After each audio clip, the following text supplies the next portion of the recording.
Hello, I'm Clara. People say your sister should be your biggest cheerleader, the one who picks you up when the world knocks you down. But what happens when she's the one swinging? My sister humiliated me in a bridal boutique, ripped the dress right off my shoulder in front of a room full of strangers, and called me a name I still hear in my sleep. And the only person who stepped in wasn't my mother, wasn't my father. It was a man I barely knew, a man the whole city knew, and he looked my sister dead in the eye and said, "You lay a hand on her again, and I'll make sure this is the last room you walk into with your head held high." Was that rescue? Was that justice? Or was it just the first time someone decided I was worth defending? I need to take you back, because this didn't start in a boutique. It started in a kitchen, the way most things in my family did. I grew up in a 2-story house on Abercorn Street in Savannah, Georgia, the kind of house with a wraparound porch and a magnolia tree that dropped white petals on the walkway every spring. From the outside, we looked like a postcard. From the inside, we operated on a system nobody ever named out loud, but everyone understood. My older sister, Margot, was the event. I was the setup. She was 3 years older, louder, shinier, the kind of person who walked into a room and rearranged its gravity. I was the one who made sure the room was ready before she arrived. And for the longest time, I told myself that was fine, that every spotlight needs someone adjusting the bulbs. When I was 14, our mother threw a garden party for her 50th birthday. I spent 2 weeks planning it. I sourced the flowers from a local farm, hand-wrote 60 invitation cards, and baked 3 different cakes because I wasn't sure which flavor she'd like best. On the day of the party, I was in the kitchen plating appetizers when I heard my father's voice boom from the backyard. "Everybody raise your glass to Margot, who put this whole beautiful thing together." I stood there behind the screen door, holding a tray of bruschetta, and I watched my sister take a bow. She caught my eye through the glass and mouthed, "Just go with it." I did. I smiled. I carried the tray out and refilled glasses and cleaned up after everyone left. My mother hugged Margot at the end of the night and whispered loud enough for me to hear, "You always know how to make things magical." I dried the dishes alone. I told myself it was a misunderstanding, that my mother simply didn't know, that Margot would correct it later, privately. She never did. That pattern followed me into adulthood like a second shadow. I became a 3rd-grade teacher at a public school near Forsyth Park. I loved it. The small hands gripping pencils too tight. The way a kid's face lights up when a sentence finally clicks. Teaching didn't pay much, but it gave me something my family never had. The feeling of being necessary. Margot, meanwhile, became a wedding planner. A successful one. She had a website with testimonials, a studio downtown with exposed brick walls and a copper espresso machine. Her Instagram bio read, "Making dreams come true, one aisle at a time." What she never posted was how many of those early ideas came from notebooks I left lying around our shared apartment in college, mood boards I built for fun, color palettes I'd sketched during study breaks. I never confronted her about it. I told myself inspiration wasn't theft. Then came the engagement. Margot was getting married to a man named Derek, a real estate attorney with a strong jaw and a habit of laughing a little too long at his own jokes. The engagement was announced on social media before anyone in the family was told. I found out from a push notification, the same way I found out about most things in my sister's life. Within 48 hours, my mother called me, not to share the joy, to assign tasks. "Clara, honey, you know how Margot gets overwhelmed. She'll need help with everything. You're so good with details. Can you handle the favors and the seating chart? Oh, and the rehearsal dinner playlist. You always had better taste in music anyway." I said yes. I always said yes. But something was different this time. Maybe it was because I had just turned 29, or because I'd started seeing a therapist after a particularly brutal parent-teacher conference left me crying in my car. Whatever the reason, the word yes tasted different in my mouth now. Bitter, stale, like something I'd been chewing for too long. The first sign of real trouble came on a Thursday evening, 3 months before the wedding. I was grading papers at my kitchen table when my phone buzzed. A text from a name I didn't recognize. "Hi, is this Clara Whitfield? I'm reaching out because your sister listed you as a personal reference for a vendor deposit loan. I need to verify your information." I stared at the message for a long time. Then I called Margot. She picked up on the 5th ring, her voice airy and distracted. "Hey, what's up? Did you use my name for a loan?" A beat of silence. Then a laugh, light, practiced. "Oh, that. It's nothing, Clara. I just needed someone trustworthy on the application. You know how these vendor things work. It's just a formality. It's not a formality. It's my credit. My name. God, don't be dramatic. You sound like Dad when he's had too much wine. I'll take care of it. She hung up before I could respond. And for the first time in years, I didn't call back to smooth things over. I sat with the anger. I let it stay. 2 weeks later, I was asked to come to the bridal boutique for a fitting. Not for my dress, for Margot's. She wanted opinions. Our mother was already there when I arrived, perched on a velvet settee with a glass of champagne, beaming as if the entire building had been built for this moment. Margot stepped out in a cathedral-length gown, and the room gasped on cue. She looked stunning. I'll admit that, but her eyes scanned the room not for admiration, just for confirmation that admiration existed. Clara, come stand next to me. I want to see the height difference in photos. I walked over. She adjusted my shoulder, moving me slightly behind her. There. Perfect. You're like a built-in backdrop. I didn't laugh. Our mother did. That's when I said something I'd never said before. Not loudly, not with venom, just with truth. I'm not a backdrop, Margot, and I'd like you to stop treating me like one. The room went still. My mother's champagne glass paused midway to her lips. The seamstress looked at the floor. Margot's smile didn't drop. It sharpened. Excuse me? You heard me. Clara, this is my wedding. My day. Could you, for once, not make everything about you? I'm not making it about me. I'm asking you to stop erasing me. Her jaw tightened. She turned to our mother. Mom, can you talk to her? She's being ridiculous. My mother set down her glass and gave me that look, the one I'd been receiving since I was 14. Gentle on the surface, dismissive underneath. Clara, sweetheart. Let's not do this here. Your sister is under a lot of stress. And I'm not? Nobody answered. The boutique attendant offered more champagne. I declined. Margot turned back to the mirror and adjusted her veil like the last 30 seconds hadn't happened. But they had, and I wasn't going to unsay what I'd said. Now, I need to tell you about Sebastian, because people keep asking how he entered the story, and the answer is simpler than you'd think. 6 months before any of this, my school hosted a literacy fundraiser. I organized the whole thing, booked the venue, designed the program, invited local businesses to sponsor reading corners in underfunded classrooms. One of those businesses was Hale Property Group, a commercial real estate firm that had recently started a community education initiative. Their CEO, Sebastian Hale, showed up in person, not with a camera crew, not with a PR team, just him, a quiet man in a gray blazer, who spent an hour reading picture books to a group of second graders on a carpet square. After the event, he found me near the punch table. You put this together? He asked. I nodded. Every piece of it. The signage, the layout, the partnerships. It's impressive. I thanked him. We exchanged numbers, not in a romantic way, in a professional way. He said his foundation was looking for someone to direct their education outreach program. I said I'd think about it. Over the next few months, we spoke occasionally. He'd send articles about literacy programs. I'd reply with feedback or suggestions. It was collegial, respectful, grounded. He never overstepped. Neither did I. But there was a warmth in those conversations that I hadn't felt in a long time. The warmth of someone actually listening. A week after the boutique incident, I texted him. Not about work. Just one line. Do you ever feel like you've spent your whole life making yourself small so someone else could feel big? He replied within minutes. Every day until I was 32. Then I stopped. Best decision I ever made. That exchange cracked something open. I didn't fall in love in that moment, but I fell into honesty. And honesty, when you've been lying to yourself for decades, feels a lot like freefall. 3 weeks before the wedding, things escalated.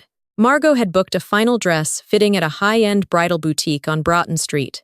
She'd invited 12 people, bridesmaids, our mother, a few cousins, and me, though my invitation came as an afterthought, forwarded from a group chat I'd been quietly removed from and then re-added to. I almost didn't go, but something told me to show up. Not for her, for me. When I walked in, the boutique was glowing. Crystal chandeliers, champagne towers, racks of white silk and ivory tulle. Margot was already there, holding court. She barely glanced at me. Our mother waved from across the room without getting up. I found a seat near the window and watched. The attendants fussed over Margot like she was royalty, and she loved it, every second of it. Then Margot turned to the group and announced she had a surprise, She clapped twice, and an attendant wheeled out a second dress on a garment rack. This, she said, grinning, is what Clara will be wearing as maid of honor. It was brown. Not chocolate, not mocha, not any fashionable shade of brown. Mud brown, shapeless, with a neckline that could have doubled as a turtleneck. The room went quiet. A few bridesmaids exchanged glances. My cousin pressed her lips together. I stood up. I'm not wearing that. Margot's smile didn't waver. It matches the fall palette. It matches a paper bag. Clara. My mother's voice. Sharp now. Don't start. I'm not starting anything. I'm finishing something. I looked at Margot. I've spent years doing everything you asked. Planning your events, fixing your messes, putting my name on your loans without permission. And this is what you think I deserve? A dress designed to make me disappear? Margot's face shifted. The charm fell away like a mask dropped in water. You know what your problem is, Clara? You've always been jealous, always hovering in the background, waiting for someone to notice you. Well, guess what? Nobody does. Because there's nothing to notice. The words hit like concrete, but I didn't step back. I stood there, eye to eye, and said, "That's the most honest thing you've ever said to me, and it's still wrong." That's when she grabbed the shoulder of my blouse and pulled. Hard. The fabric tore at the seam. Not dramatically, not like a movie, but enough. Enough to hear the rip. Enough to feel the air on my collarbone. Enough to make every single person in that room hold their breath. I looked down at the torn fabric. Then I looked at her. "Feel better?" I asked. My voice didn't shake. She didn't answer. Her hand was still raised, fingers curled, like she was deciding whether to do it again. And then the door opened. Sebastian walked in. Not dramatically. Not with bodyguards or a helicopter. He'd come to drop off a donation check to the boutique owner, a client of his firm. He told me later he almost didn't come inside, almost just left it at the front desk. But something made him push through the glass doors at exactly that moment. He took in the scene in about 2 seconds. My torn blouse. Margot's raised hand. The frozen room. The champagne nobody was drinking. He walked directly to me. Not fast, not slow. Steady. He looked at my shoulder, then at Margot. "You did this?" Margot sputtered. "This is a private family matter. Who even are you?" He didn't answer her. He took off his blazer and draped it over my shoulders, gently, without asking, without making it a performance. Then he turned to Margot. "I know exactly who she is. She's the woman who organized a literacy program that put books in the hands of 400 children last year. She's the woman who stays late at school because some kids don't have anyone helping them at home. And she's the woman you just assaulted in a public place." He paused. "So let me be very clear. You lay a hand on her again, and I'll make sure this is the last room you walk into with your head held high." Nobody moved. My mother opened her mouth, closed it, opened it again. "Sir, with all due respect, this is between sisters." Sebastian didn't raise his voice. It stopped being between sisters when your daughter put her hands on someone in my client's store. And from what I just saw, this isn't the first time she's made your other daughter feel like she doesn't exist. My mother's face crumbled, not from guilt, from exposure. The boutique manager appeared, flanked by 2 staff members. "I'm going to have to ask you to leave," she said, looking directly at Margot. "We have a zero-tolerance policy." Margot laughed, a broken, disbelieving laugh. "You're kicking me out?" "This is my fitting." "It was your fitting," the manager said. They left. Margot first, our mother trailing behind, their heels clicking against the marble like a slow retreat. I watched them go through the glass door, and for the first time in my life, I didn't feel the pull to follow. Sebastian stayed. He didn't hover or narrate the moment. He just stood nearby while the boutique staff brought me water and a chair. When I finally looked at him, I said, "You didn't have to do that." "I know," he said, "but someone should have. A long time ago. I didn't cry. Not then." I cried later. Alone. In my apartment. Sitting on the bathroom floor with the shower running so no one could hear. Not from pain, but from relief. The kind that comes when a weight you forgot you were carrying finally drops. Over the next 2 weeks, I made decisions. Quiet ones. No announcements, no declarations. I called Margot and told her I wouldn't be attending the wedding. She laughed and said I was being childish. I said, "Maybe, but I'll be childish with my dignity intact." And I hung up. I called my mother. She cried. She said I was tearing the family apart. I told her the family had been torn for years, and I was just the first one to stop pretending the pieces still fit. I accepted the position at the Hale Foundation, Director of Education Outreach. The salary was more than double what I made teaching, but that wasn't why I took it. I took it because, for the first time, someone had looked at my work and said, "This is yours. Own it." Sebastian and I didn't rush into anything. We worked together first. Late nights reviewing proposals, early mornings visiting schools, long drives to rural districts where kids shared textbooks 3 to a desk. He was different from what the newspapers suggested, quieter, more deliberate, the kind of man who listened before he spoke and remembered what you said 3 conversations ago. One evening, we were sitting on the porch of a community center in Pooler after a long day of meetings. The sun was going down, painting everything amber and copper. He looked at me and said, "You know what I admire most about you?" I shook my head. "You never stopped being kind, even when people gave you every reason to." I looked out at the sky and said, "For a long time, I thought kindness was the same as silence. I'm still learning the difference." The wedding happened without me. I saw photos on Instagram as usual. Margot looked beautiful, as usual.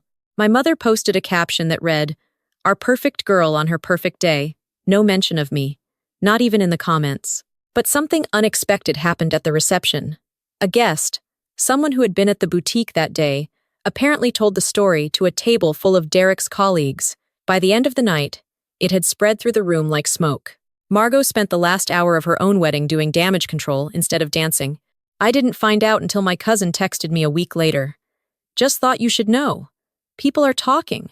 And not about the centerpieces." I didn't respond with satisfaction. I didn't feel triumphant. I felt something closer to stillness, the calm after a storm you've been bracing for your entire life. 3 months later, the Hale Foundation launched a program I had designed from scratch. We called it Second Voice, a mentorship initiative for young girls who'd been silenced by family systems, bullying, or circumstance. We paired them with women who'd rebuilt their lives after being told they didn't matter. On the launch night, I stood at the podium in front of 90 people. Sebastian was in the audience, 4th row, not front and center, not backstage pulling strings, just present. I spoke about silence, about how it masquerades as strength when really, it's just a cage with a comfortable mattress. About how I spent 29 years believing that being useful was the same as being loved. And about how the hardest word I ever learned to say wasn't no, it was enough. After the speech, a girl, maybe 16, approached me with her hands clasped in front of her like she was holding something fragile. "My sister gets all the attention too," she said softly. "My parents don't even come to my games." I knelt beside her. "Then we'll come," I said. "Tell me when your next game is." She smiled. Small, cautious, like she wasn't sure she was allowed to. That night, I drove home alone. Sebastian had offered dinner, but I needed the quiet. I parked in front of my apartment and sat in the car for a moment, engine off, windows down, Savannah night air warm and thick with jasmine. My phone buzzed, a voicemail from a number I hadn't saved. I pressed play. My father's voice. Tired, careful. "Clara, I know I don't call enough. I know I've let things go that I shouldn't have. Your mother and I, we built a house around Margot's noise, and forgot that you were the foundation holding it up. I don't expect you to forgive me, but I want you to know, I see you now. I should have seen you sooner." I listened to it twice. Then I put the phone in my pocket and walked inside. On my kitchen windowsill sat a small potted plant, a seedling I'd bought from a farmer's market the week before. I watered it, watching the soil darken as it drank. I thought about what Sebastian had told me once. Some people build empires to prove something. The best ones build them because they finally stop trying to prove anything at all. I didn't have an empire. I had a classroom full of memories, a foundation that mattered, a man who respected me before he loved me, and a life that, for the first time, felt like mine. The next morning, I opened my closet and found, folded neatly on the top shelf, the blazer Sebastian had draped over my shoulders in that boutique. I'd never returned it. He'd never asked for it back. I hung it on the hook behind my bedroom door. Not as a memory of what happened, as a reminder that somebody walked through a door at exactly the right moment, not to save me, but to stand beside me while I saved myself. They told me I was born to be background. Turns out, I was just waiting to build my own stage. If this story moved you, subscribe. There are more stories like this waiting to be told. And maybe yours is next.